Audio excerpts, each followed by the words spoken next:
Je remercie M. Gildon de ne pas avoir été trop dans le, dans le technique, dans la bref, c'est pourtant sa spécialité, mais comme ça nous a permis, je pense, d'avoir accès les uns les autres à peu près à la notion d'algorithme, et puis la façon dont ça se construit et les questions que ça pose derrière.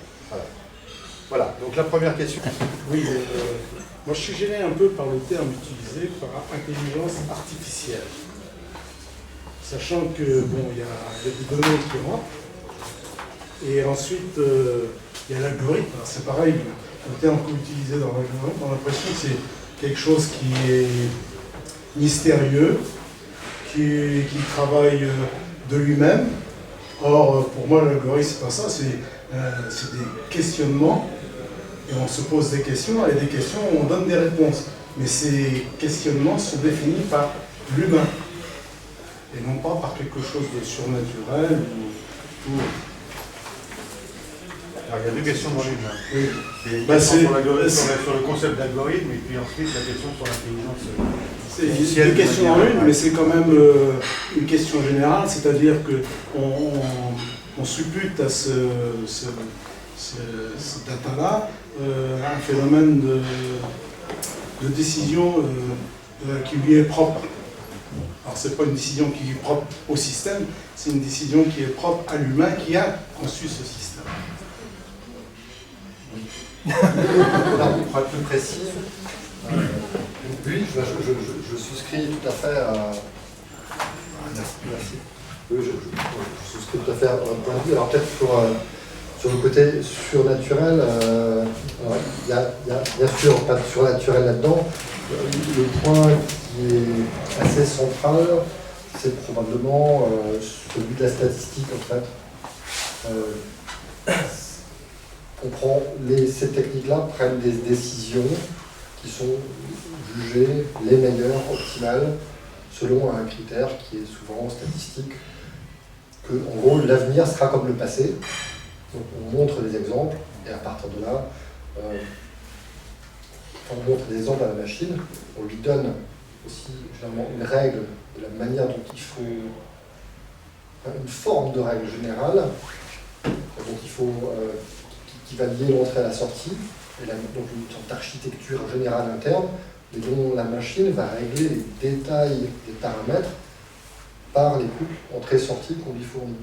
Et le côté surnaturel de la chose, ce qui peut justifier l'emploi de ce type de qualificatif, tout à fait légitime, c'est le fait que les architectures, des modèles finalement mathématiques, ou des outils mathématiques qui permettent de faire des prédictions à partir des entrées, on ne sait pas vraiment les interpréter.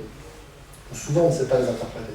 C'est-à-dire qu'on ne sait pas aller dans la boîte, dire « Ah ouais, cette boîte-là, elle sait faire ci, elle sait faire ça, on va regarder comment c'est dedans. » Parce que même si c'était ouvert au public, les industriels ça ne le sera pas, mais même pour des raisons scientifiques, la manière dont l'entrée est transformée dans la sortie est juste incompréhensible pour lui.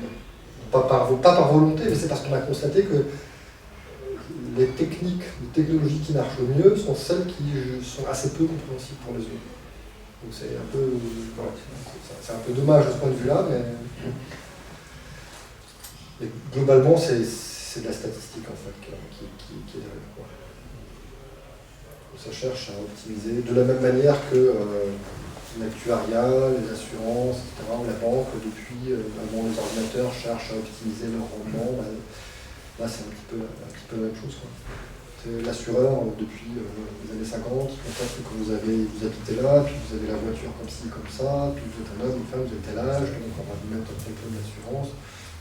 C'est en gros la même chose. Sauf que l'assureur, il a peut-être fait ça au feeling, à l'expérience, ou bien leurs études internes de mathématiques ont montré que. Là, c'est un peu la même chose, c'est même beaucoup la même chose en fait. Sauf que c'est généralisé à tout type d'application, tout type de données. Et c'est un peu le même principe que le calcul de la prime d'assurance. Parce que l'assureur a calculé que c'est ça, c'est cette décision de vous accepter, de vous refuser, d'avoir tel montant de prime qui va optimiser globalement son revenu, minimiser son risque, ou avoir un bon compromis entre le risque acceptable, ce genre de choses. Les classifieurs, ils vont essayer de réduire la probabilité de se tromper, ce genre de choses-là. Donc, moi j'utilise assez peu le terme d'intelligence artificielle de façon générale. Maintenant on l'utilise beaucoup actuellement dans les médias, de manière assez justifiée. Après on peut discuter du terme. On emploie les termes qui sont employés, c'est plus pour avoir un vocabulaire commun que pour adhérer à un terme en particulier.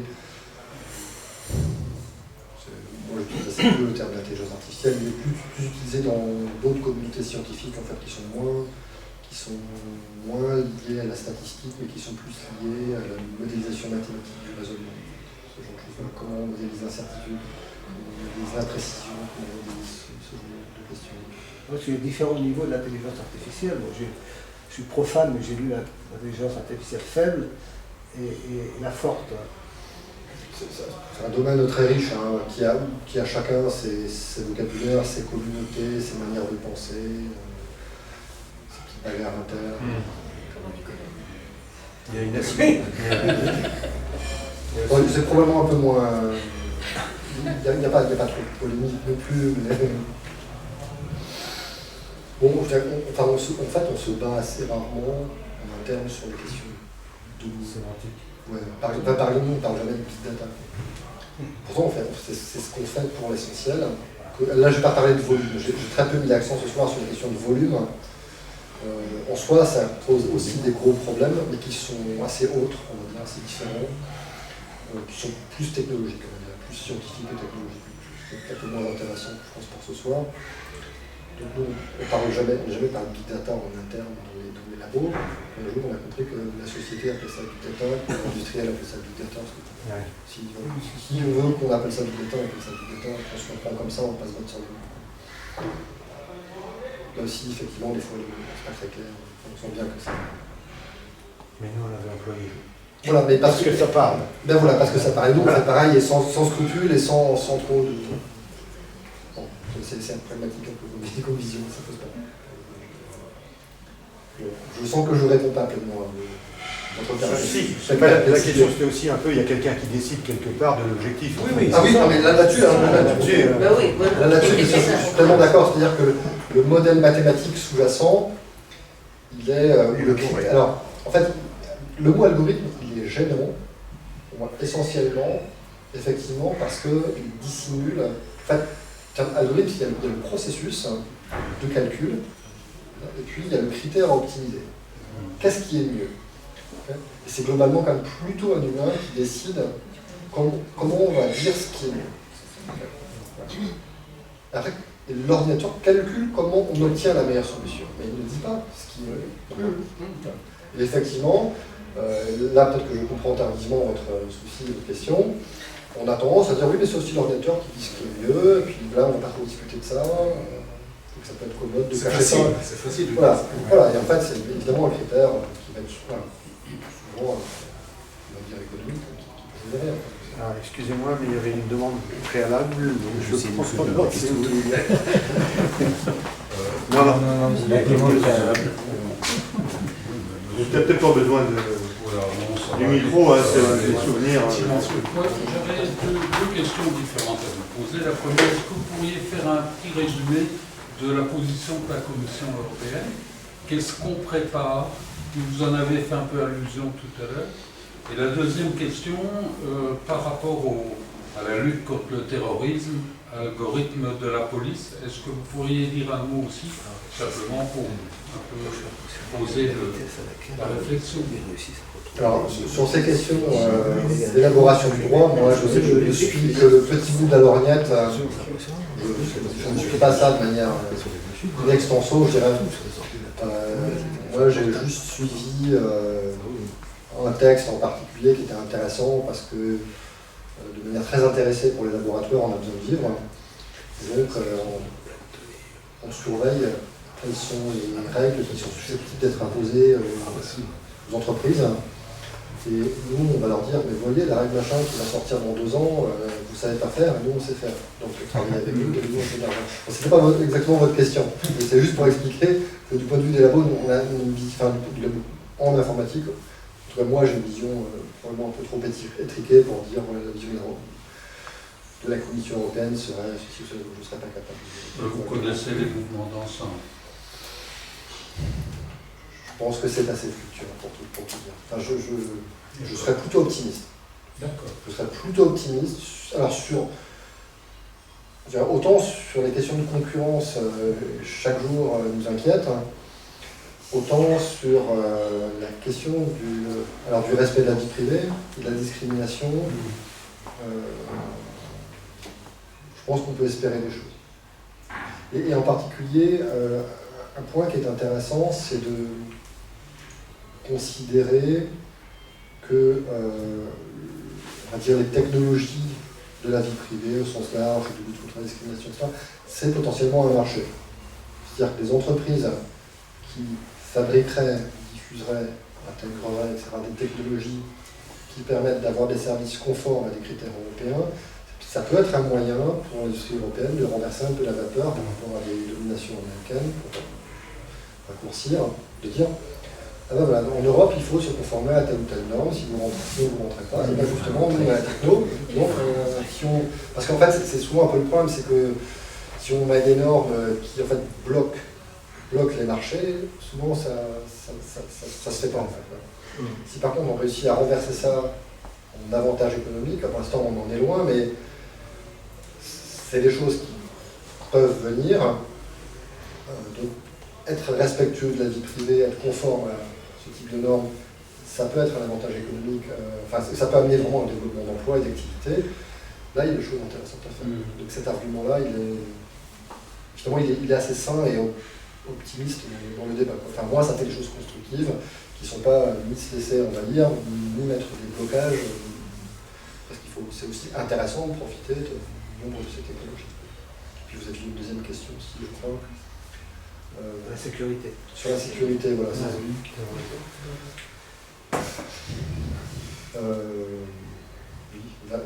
vaste débat.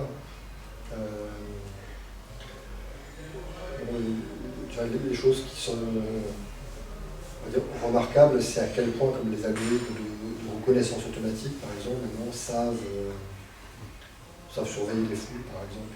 C'est pas pleinement une réponse à votre question de manière large, mais on sait faire des choses, on sait faire des algorithmes qui, dans une foule, qui en surveillant les foules, vont automatiquement faire ce qu'un opérateur derrière sa télésurveillance faisait autrefois. Détecter quelqu'un qui va à contresens, détecter quelqu'un qui a un mouvement différent de la foule, détecter ce qu'est l'habitude, ce qu'est quelque chose qui est contraire à l'habitude. Et ce dans une foule de gens qui vivent dans une gare. Donc identifier les comportements, les anomalies, reconnaître des visages de personnes suspectes dans une grande base de données, y compris à relativement basse résolution. Donc, la surveillance visuelle en particulier, parce que c'est quand même un mode qui est important, a énormément progressé en termes de performance et de on sait faire des choses qui sont impressionnantes. Et il y a du financement. Moi, je travaillais autrefois plutôt sur la reconnaissance non visuelle, les images, la vidéo, des choses comme ça. Et puis pour avoir du financement pour faire ce type de travaux de recherche, la sécurité, c'était pas mal, quoi. Ça m'est arrivé d'évaluer des projets de recherche pour l'Agence nationale de la recherche sur des thématiques sécurité. Ouais, il y a une quarantaine de fois. Ça comme ça. Il n'y a pas forcément sur des applications. Je ne dis pas que c'est légitime que de l'argent soit fléché vers ce secteur-là, loin s'en faut, hein. Et puis c'était même des événements tristes qu'on connaît, mais oui, il y a des vrais moments qui sont sur le progrès scientifique sur ces questions. Pardon, Roland, excuse-moi, je fais la chronologie, monsieur Esteban. Et donc, si je me souviens bien de ma question, c'est vous disiez que la machine va trouver la meilleure solution. Mais en fait, j'ai l'impression qu'un algorithme, c'est un raisonnement qui a été formalisé, et le raisonnement, il a été établi par l'homme au départ. Il a formalisé, il l'a mis dans une machine. Après, il en sort des résultats peut-être parfois inattendus, parce qu'on a mis au point un système de manipulation, d'agrégation de données, et puis dans le cas de données particulières, ça ne donne pas tout à fait ce qu'on avait imaginé. Mais au départ, l'algorithme, c'est bien l'homme qui a établi le raisonnement. Oui, disons que c'est la forme très générale du raisonnement qui a été...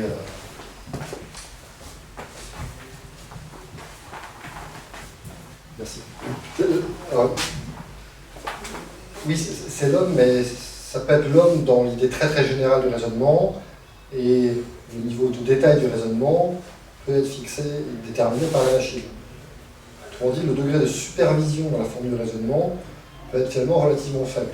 Au cours des progrès des 20 dernières années, on a appris à faire des machines qu'on instruit vraiment de moins en moins. Je prends un exemple très pratique. Je ne sais pas si ça conviendra à votre question. Par exemple, tout à l'heure, je montrais l'exemple de... on avait, je crois, je ne sais pas quelle personne, on avait un livre à lui recommander, et puis on cherchait la personne qui est la plus similaire. Okay, et vous pouvez dire, oui, mais on a choisi de faire un algorithme qui fait comme ça. On aurait pu prendre non pas une personne pour prendre conseil, mais on aurait pu prendre 2 ou 3, et faire la moyenne des 3. Voilà.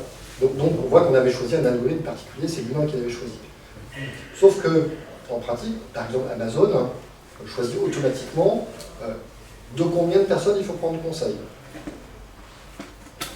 Chaque personne qui donne un conseil, quel va être le poids de son influence. Et tout ceci est en fait déterminé de manière automatique. Cette méthode-là va être mélangée avec d'autres, qui sont mathématiquement complètement différents. Et donc on va quand même vers... Enfin, on sait faire des choses peu supervisées si on le souhaite. Après, voilà, bon, les humains, enfin, dans la plupart des systèmes opérationnels industriels, restent quand même très dominants. Enfin, en particulier chez Amazon, ils regardent de très près leurs algorithmes pour comprendre comment ils fonctionnent. Sur d'autres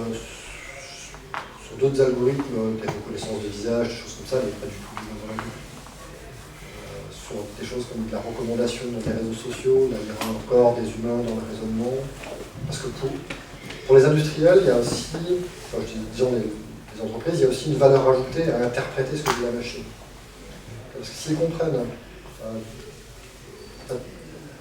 comprennent comment marche leur mécanique d'intelligence artificielle, c'est intéressant pour eux pour avoir des intuitions, des idées pour l'avenir de leurs solutions techniques. Voilà, c'est pas juste qu'on a une boîte, ça marche, on est content, on ne sait pas comment ça marche. Ils essaient quand même de comprendre comment ça marche pour dire tiens, on pourrait améliorer encore les choses à l'avenir.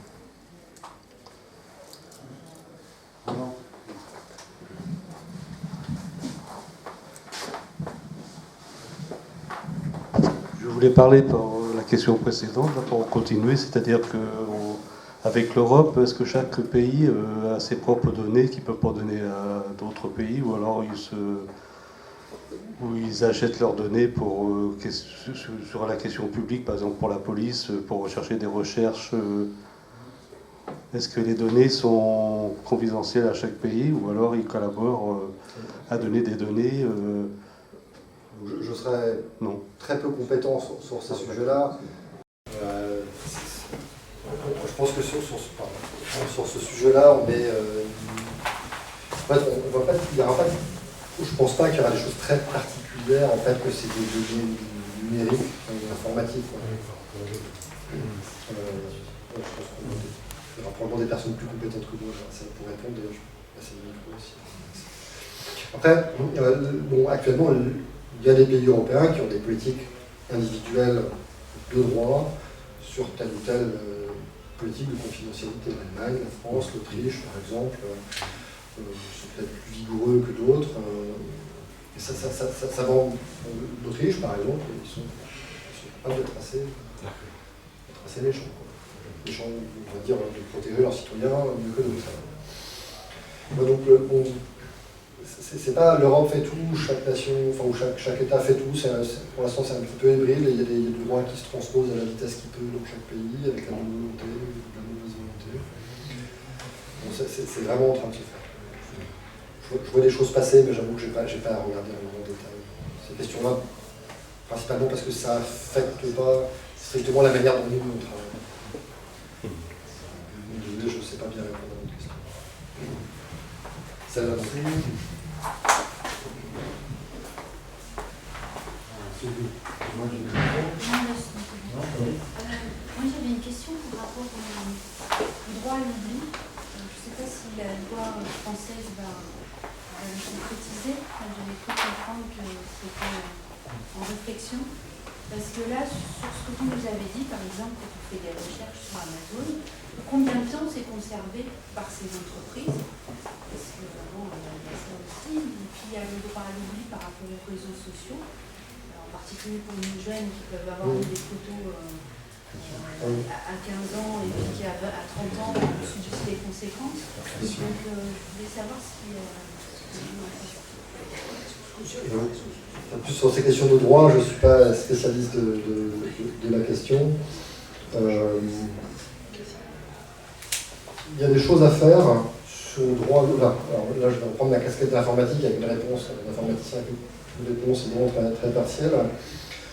On commence à avoir des travaux, non pas, pas juste des batailles juridiques, mais des travaux techniques sur le droit à l'oubli, d'automatisation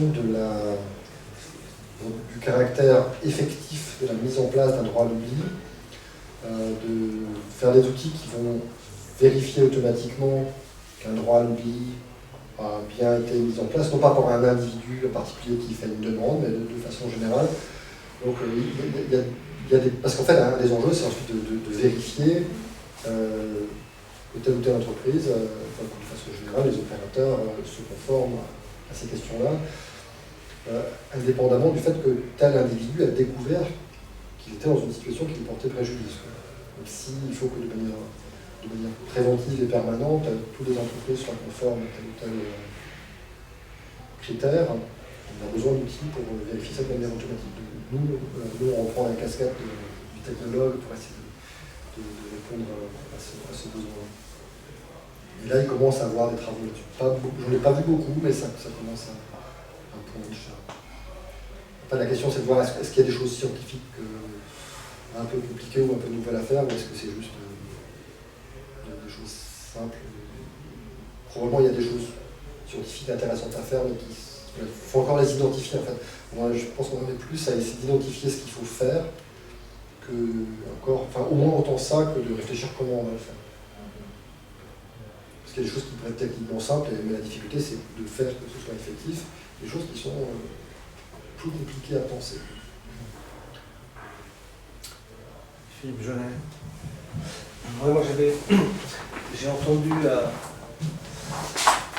la radio, j'ai lu à propos de l'admission post-bac, justement, vous posez la question de la transparence et de l'éthique, en fait, que des parents se mobilisent actuellement pour obtenir l'accès à l'algorithme qui détermine les affectations de leurs gamins, parce que c'est extraordinairement complexe, et je crois que l'Éducation nationale a répondu positivement, me semble-t-il, à cette demande, enfin, s'est engagé à mettre à disposition des demandeurs l'algorithme qui sélectionne. Bon, je ne sais pas, vous direz ce que vous en pensez. Et la question, c'est par rapport au jeu de Go, là, j'ai suivi ça comme beaucoup, je crois, sur le fait que l'intelligence artificielle permet aujourd'hui à un calculateur, un ordinateur, de battre n'importe quel joueur de jeu de Go parmi les plus grands champions. Et c'est pour ça que j'en reviens à l'intelligence artificielle forte, parce qu'il semblerait que, même si derrière il y a effectivement l'humain, mais l'ordinateur apprend de ses propres erreurs, et finalement, cette une espèce d'autonomie, d'auto-organisation de la machine qui lui permet... voilà, et là on est vraiment dans l'intelligence artificielle. Il y a l'homme, effectivement, mais il y a aussi la machine qui apprend par elle-même. Ces questions Ces questions d'apprentissage, de stratégie pour des jeux, là par exemple sur des jeux comme ça, on peut faire jouer l'ordinateur contre lui-même, ses différentes stratégies, etc. Souvent c'est de la combinatoire. Alors, pour le jeu de Go, c'est particulièrement difficile, mais souvent c'est comme ce qu'on appelle souvent de l'optimisation combinatoire, c'est-à-dire essayer de manière un peu brutale de faire les choses, et le jeu de Go c'est un des jeux. Cette approche-là, l'approche qui consiste en gros à suivre tous les coups pour très simplifier, ça marche pas. C'est scénarios qui sont très compliqués. Mais en fait, ça c'est pas de la statistique, c'est pas essentiellement de la statistique, mais c'est une autre branche des mathématiques. Mais je sais pas si c'est vraiment plus de l'intelligence artificielle que les cas de statistique que j'ai vu. Je pense que c'est une autre forme c'est une autre branche de mathématiques. Je ne sais pas si ça se rapproche plus d'intelligence. Peut-être qu'on y pense plus parce que la comparaison avec un joueur humain est plus évidente et la concurrence à l'humain se prête mieux au cas d'espèce. En fait. Non, mais quand on lit qu'on se rapproche du raisonnement humain, ces machines, finalement, pensent. Alors, oui, parce que là je pense, disons, leur processus de décision, pour certaines formes d'algorithmes, de modèles mathématiques, on sait comprendre comment ça fonctionne. On sait interpréter l'intérieur de la boîte.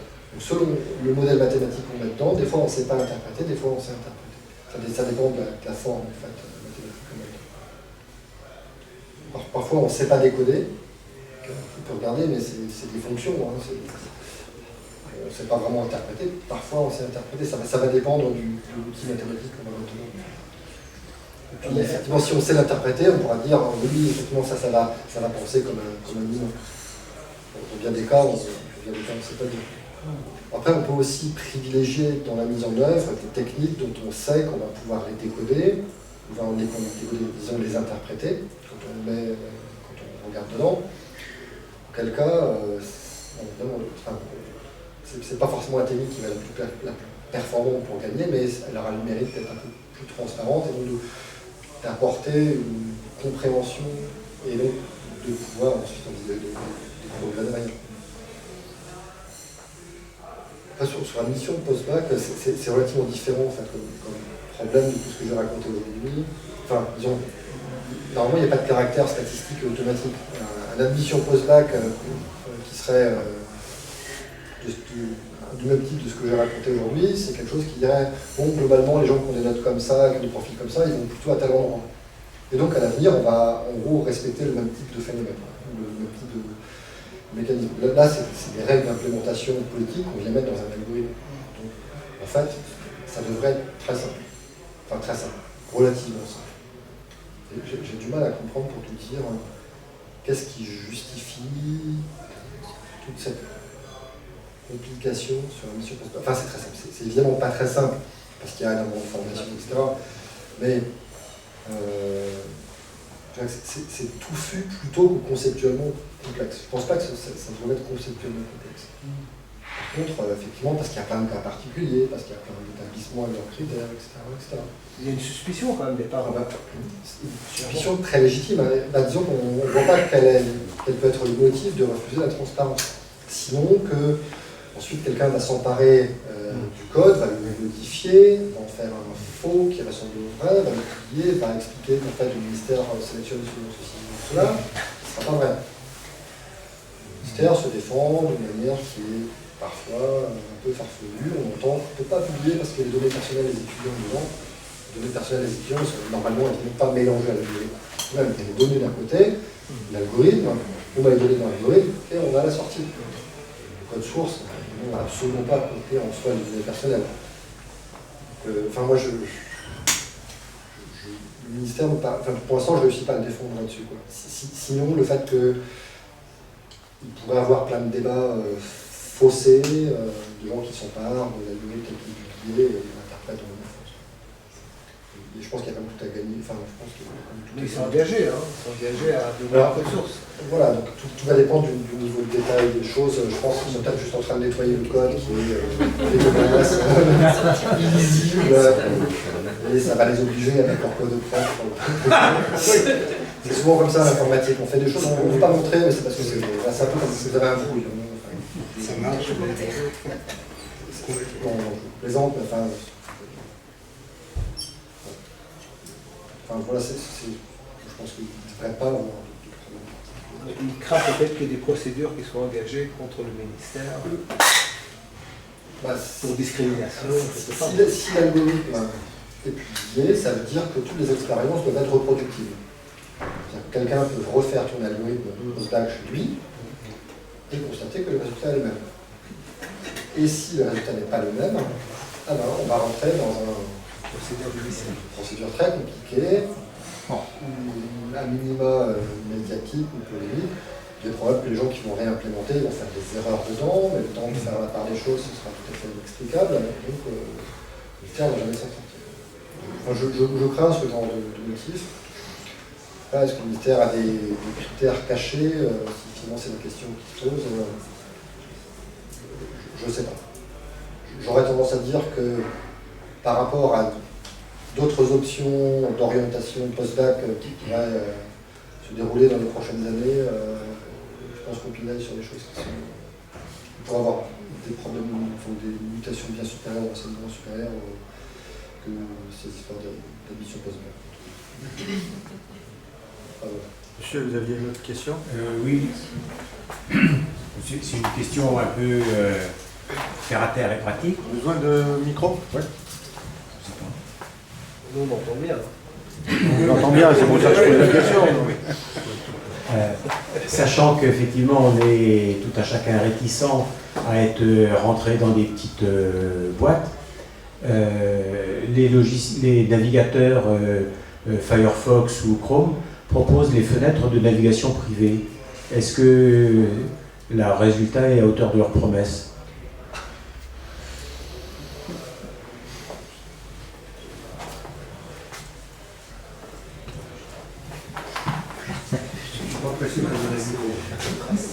Merci. Il y a différents niveaux de réponse là-dessus.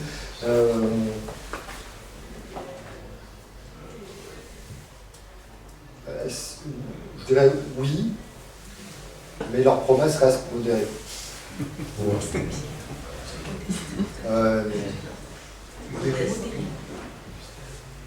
Modeste, voilà. Leurs promesses sont quand même...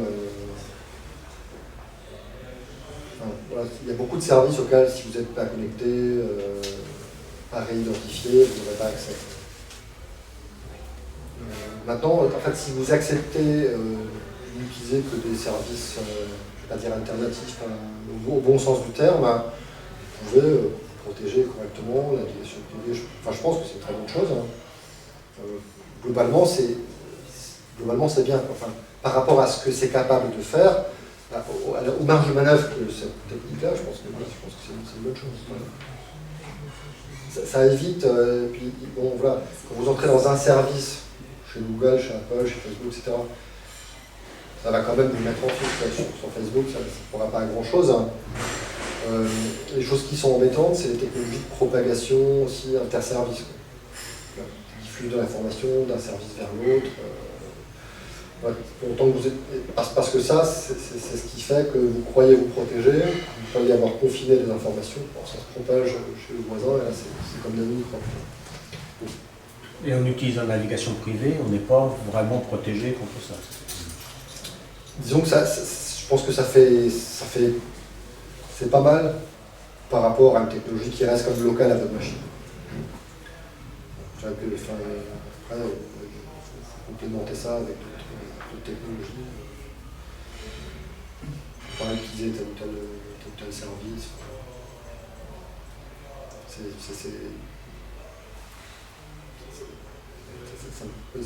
va pas suffire parce que la navigation c'est une chose, le téléphone mobile c'est un autre qui pose aussi des problèmes. Là, c'est pas que la navigation. Enfin, si vous pensez au navigateur web en particulier, j'imagine. La téléphonie, ça posera plus de problèmes, Facebook, ça posera plus de problèmes, pas grand-chose. À part vous le passer.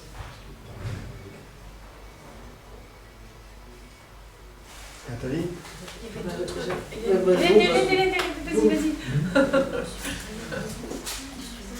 Oui, sur la question de droit, je ne serai pas votre expert. Pour la prochaine séance. Merci.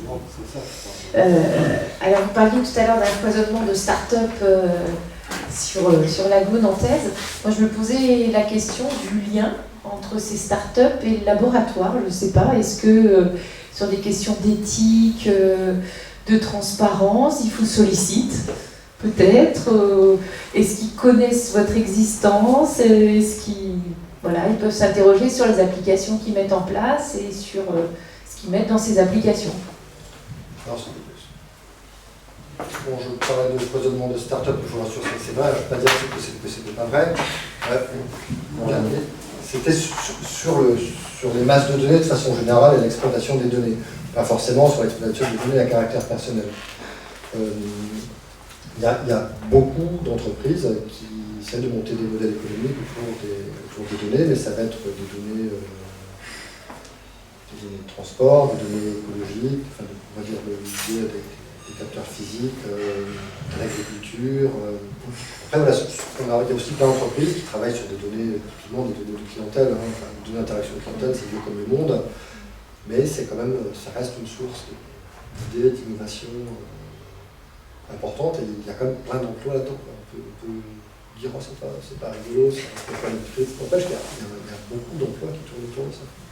Et plein de choses qui sont tout à fait pertinentes, qui ne consistent pas à croiser tout de manière infernale, comme je le dis. La plupart des services, ils sont raisonnables et utiles, et pertinents.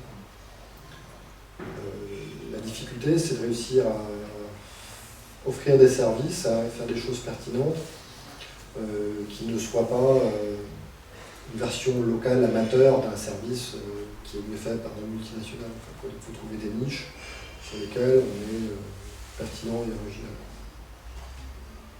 Et il y a, autour du sujet des données, il y a pas mal de choses intéressantes qui se font. Ça va être du contrôle parental, ça va être du contrôle du dosage agricole, ça va être...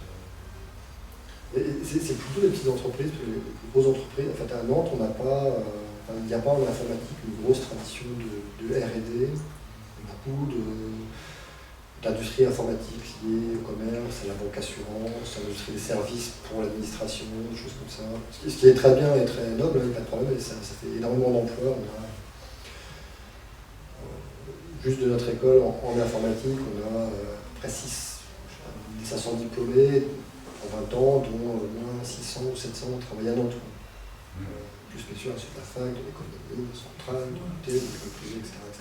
Donc c'est un marché de l'emploi, justement l'emploi qui est énormément informatique. Dans ce sens-là, donc ça c'est bien, mais ça ne fait pas que supprimer les emplois, heureusement, même si ça en supprime, de quoi ça m'inquiétait. Et l'innovation vient souvent plutôt dans les petites boîtes, c'est ce qu'on a pu constater. On fait des choses comme des projets avec des étudiants, on fait des petits projets de recherche. Souvent c'est des choses assez modestes pour démarrer, pour voir si on peut faire des trucs intéressants ensemble, etc. Pour savoir si les petites boîtes connaissent les labos, ça dépend globalement, peut-être pas toutes, mais enfin il y a quand même beaucoup de contacts, beaucoup de frictions. Est-ce que ça aboutit à vraiment des collaborations pérennes? Pas la plupart du temps, mais comme quand les gens se rencontrent, 9 fois sur 10, il ne va pas se passer grand chose derrière, mais au moins ils auront échangé, vous intéressez quoi, nous intéressez quoi, et puis au bout d'un moment, de temps en temps, il y a un truc qui marche. Donc, il y a quand même des lieux de friction, c'est quand même bien organisé pour que les gens discutent. On fait fonctionner, alors peut-être que je dépasse un peu le sujet de votre question, on fait aussi fonctionner pas mal des triangles entreprises, recherche, étudiants, donc on essaie de mettre aussi les jeunes dans la boucle, et de les faire rencontrer comme ça aussi des entreprises, qui soient sensibilisées à ce que font les entreprises, leurs problématiques, leur manière de penser et de travailler, ça change un peu du milieu scolaire. Et puis donc, nous on regarde ça avec la casquette aussi des recherches, on regarde s'il y a des trucs intéressants scientifiques à faire, des fois il n'y en a pas, mais par contre il y a un truc intéressant pour les étudiants en termes un peu plus classiques, scolaires et industriels. Donc, on arrive avec toutes nos casquettes et puis on regarde laquelle sera la plus opportune au moment venu. Et les petites boîtes, c'est intéressant parce qu'elles sont souvent réactives, il n'y a pas 4 étages de bureaucratie pour avoir le droit de faire le même truc. Et puis elles sont aussi parfois soutenues par le pouvoir public, ce que vous êtes aussi, pour faire les choses. Comme en fait elles sont obligées de se démarquer des activités un peu mainstream, des mastodontes du domaine, elles font des choses originales aussi. Voilà, ça c'est pas mal. Une question là? Oui, oui.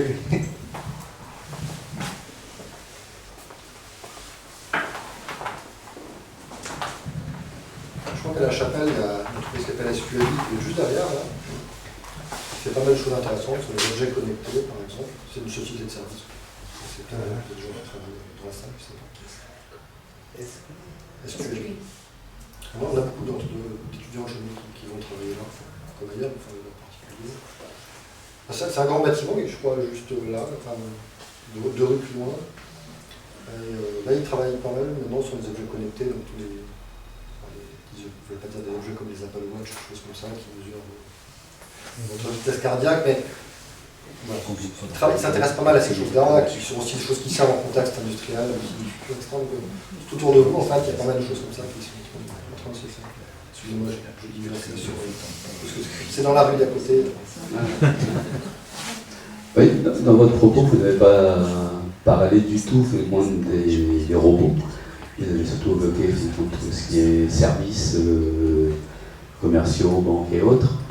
Et je me demandais, est-ce qu'on peut imaginer, puisque vous avez parlé de raisonnement, presque de réflexion, est-ce qu'on peut imaginer des robots intelligents qui réfléchissent mieux que nous et qui puissent mieux prendre des décisions que nous?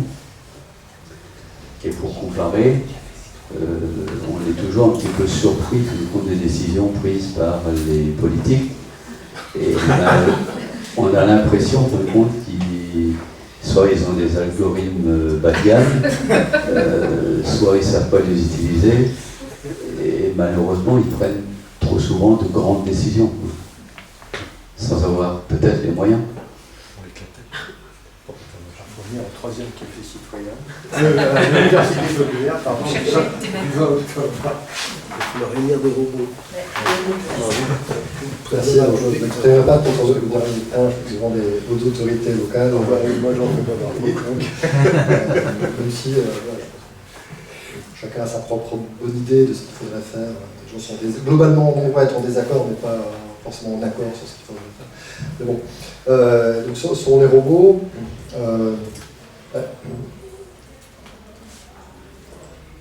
Globalement, les algorithmes qu'ils vont avoir sont déjà tout ce qu'on peut faire dans les services peuvent se retrouver dans les robots.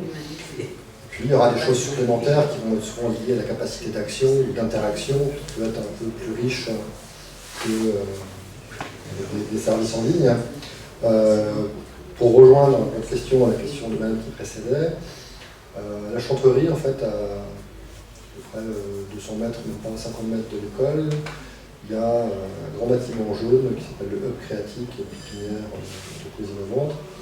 Et dans cette entreprise, dans ce bâtiment, il y a une société qui fait de la robotique, justement. En plus, ils ne font pas des robots industriels, ils font des robots rigolos, avec des bras, des jambes qui chantent et qui dansent. On a envoyé nos étudiants voir des démonstrations, justement, pour voir ces robots là, qui dansaient. Et ils les utilisent. Des applications typiques, ça va être pas forcément des choses ludiques, mais ça va être par exemple des services à la personne, par exemple. Alors, avec des bons et des mauvais côtés, il y a pas mal de robots qui sont utilisés pour interagir avec des personnes qui ont des difficultés dans l'interaction, des enfants par exemple, parce que ces robots peuvent donner confiance, peuvent avoir des modes d'interaction qui fonctionnent mieux. Les robots ont tendance aussi à les substituer, là c'est un peu plus inquiétant, au personnel d'accueil par exemple. Et après il y a des services, une mode actuelle, vous avez sûrement entendu parler, on appelle les bots, c'est en fait essentiellement des services robotisés, c'est pas des robots avec des bras et des jambes, mais en gros vous leur posez une question, vous leur demandez quelque chose, et ils vont traiter votre question. Donc ils vont comprendre ce que vous voulez, enfin, ils vont prétendument comprendre ce que vous voulez. Et ensuite, ils vont aller chercher des services, des réponses à vos questions, à vos demandes, derrière. En fait, qu'est-ce qu'ils font?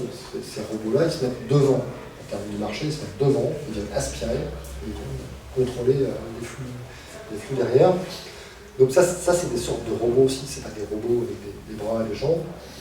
Il y a de l'intelligence artificielle dans les robots sur un point qui est tout à fait différent, qui est le contrôle de l'action. Ça va par exemple rechercher la trajectoire la plus efficace, réfléchir à la manière dont on évite un obstacle, réfléchir à la manière dont on positionne un robot face à un objet. Ça va être souvent des contextes industriels qui vont nécessiter ça.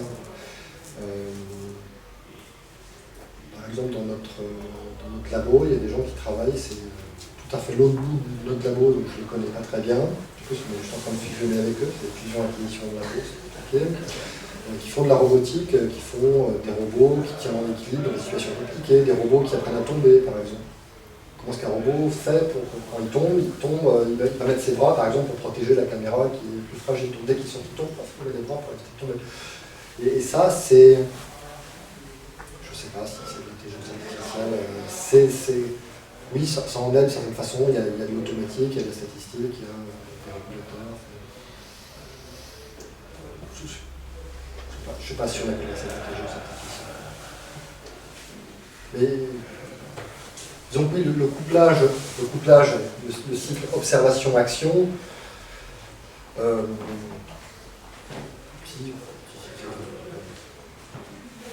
c'est des formes d'intelligence artificielle. On ne cherche pas vraiment à être des frontières pour tout dire. En tout cas, on a souvent, en fait, avec des roboticiens, on fait des choses qui sont communes, mais on utilise des mots différents pour les mêmes concepts, et on met longtemps à découvrir qu'on est en train de faire la même chose en appelant les choses différentes. Parce que c'est un peu différent et un peu pareil. Donc, voilà, les cultures sont différentes, le vocabulaire est parfois différent, mais en fait, on se rend compte qu'il faut faire un peu la même chose. J'ai découvert ça avec des roboticiens.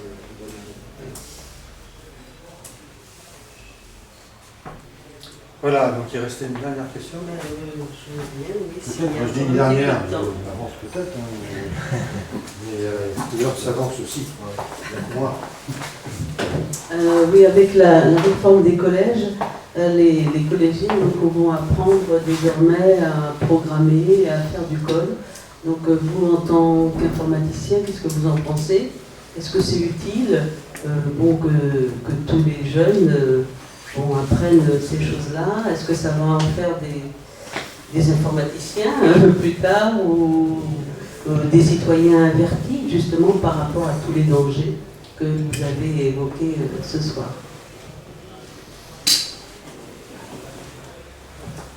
Merci de la question. Beaucoup de questions épineuses. Merci.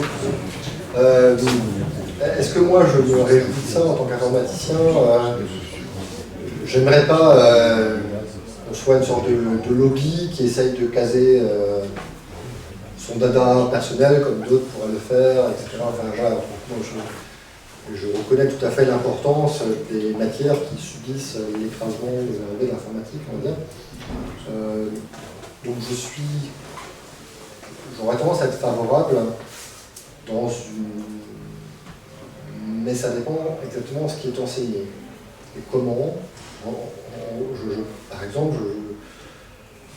je suis assez perplexe. Que je dis perplexe, c'est pas je suis perplexe sur un enseignement qui mêlerait trop des questions. Enfin, je ne sais pas comment on pourrait bien enseigner des questions à la fois algorithmiques, mais qui sont faites des formes de mathématiques, hein, tout simplement, avec des questions sociétales, des questions politiques, etc. Je ne sais pas comment on peut faire passer ça à des collégiens de manière efficace, sans faire une sorte de bouillie de propos un peu généraliste et compliqué à absorber pour des collégiens. J'ai vu des enseignements de lycée, par exemple. Là, j'ai vu des livres, j'ai vu des lycées, etc. Il y a vraiment des trucs très bien qui sont faits, en termes de pédagogie, en termes de pérennité des connaissances, c'est-à-dire enseigner des choses qui ne vont pas être dépassées, caduques d'ici 2, 3 ans ou 5 ans. Peut-être commencer quand même par des fondamentaux qui ne sont pas trop arides. On peut quand même relier aux questions de l'actualité ou du moins de l'intérêt des jeunes. Il faut essayer d'avoir à la fois des choses solides et en même temps des choses qui intéressent. C'est pas facile, mais je pense que ça se travaille et ça peut se faire. Parfois, je vois des affiches, des publicités, des articles de journaux sur l'enseignement du code qui me font peur quand je vois des choses qui sont susceptibles d'être enseignées. C'est des choses, mais il n'y a rien à apprendre dans ça. Sur les exemples parfois qui sont cités, pour le langage machin, le langage bidule, ça sert à rien. Dans 3 ans, c'est mort. Et ce qui va succéder aura rien à voir. Des fois, ça c'est un peu inquiétant. Bon, je pense que c'est une activité qui va apprendre en marchant. Après, il ne faut pas non plus... je pense qu'il ne faut pas accorder des volumes trop grands non plus. Mais faire de l'algorithmique de base, c'est simple. C'est simple. C'est relativement simple, c'est relativement classique. C'est des choses qui sont étudiées dans le monde entier, qu'on sait enseigner bien. Quand je dis on sait enseigner bien, c'est que ça a déjà été enseigner, valider les bonnes méthodes, etc. On sait faire bien, on a des outils maintenant pour enseigner ça de manière sympa, avec chacun sa machine, enfin, on sait faire des trucs bien. Encore reste-t-il à le faire. La méthode, on sait, je pense, après quoi enseigner. Il y a un relatif consensus sur ce qu'il faut enseigner chez les informaticiens du supérieur, mais enfin, du supérieur, c'est une façon de parler, hein, mais il faudrait que les jeunes fassent ça. Parfois, j'ai vu des bouquins qui étaient enseignés par exemple, en terminale dans une option qui s'appelle ISM, informatique, numérique, informatique et sciences du numérique, quelque chose comme ça. J'ai vu des bouquins, et oh là, si les autres connaissaient tout ça, on serait content. Des fois, les ambitions étaient énormes. Et on voit des programmes, on se dit, ils ont 1 heure par semaine pour faire un truc, il faut 4 heures par semaine.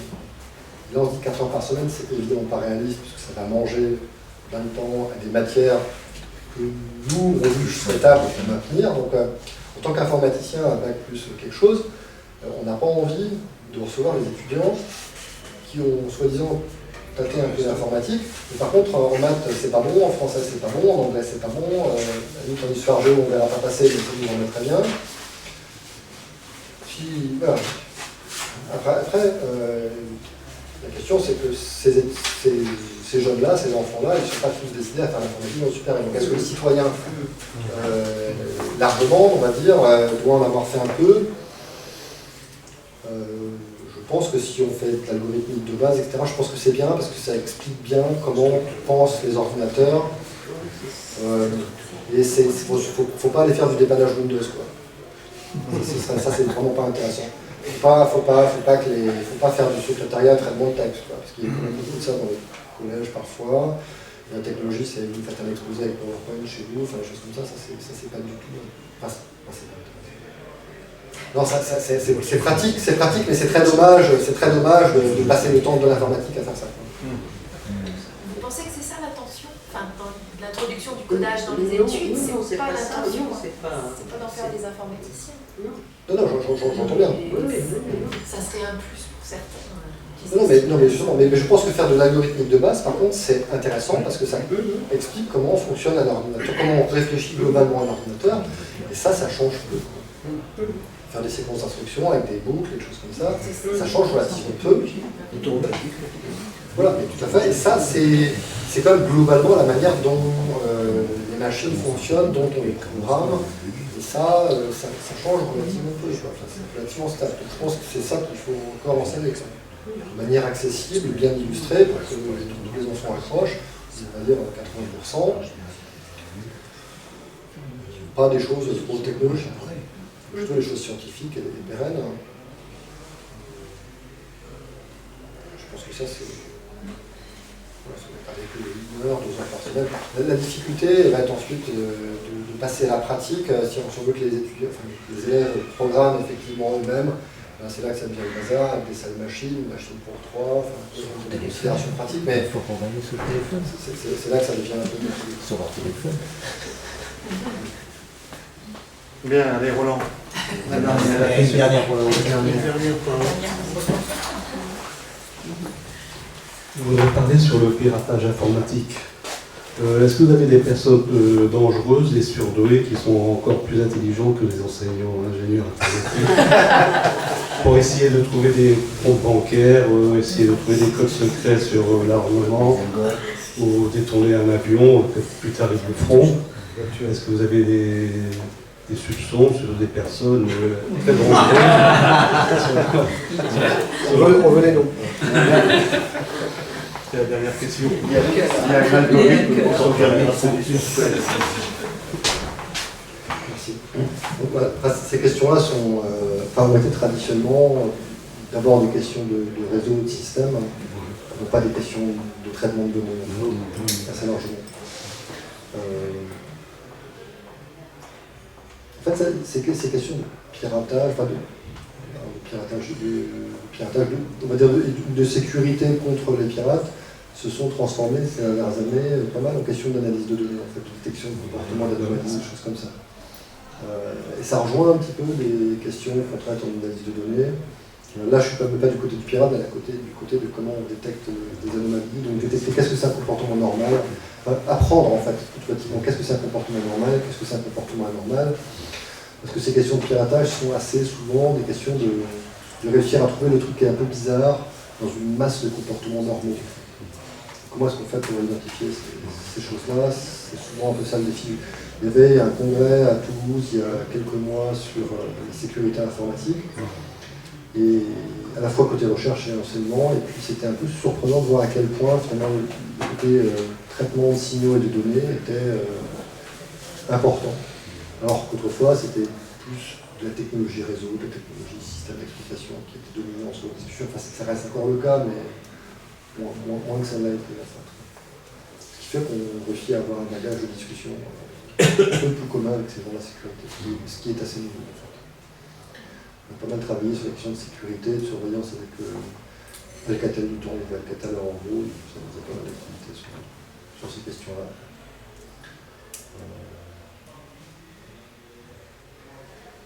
C'est des choses que...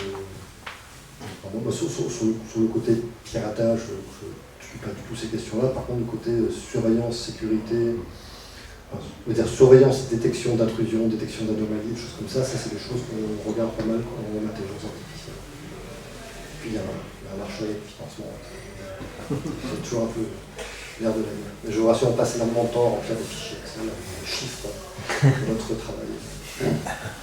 Faire de la bureaucratie, c'est pour du temps. Voilà, bon, écoutez, je vous propose, merci, je vous propose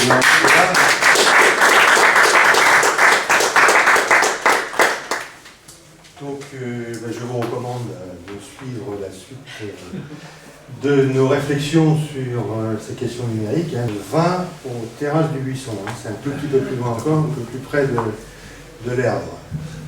La e-démocratie.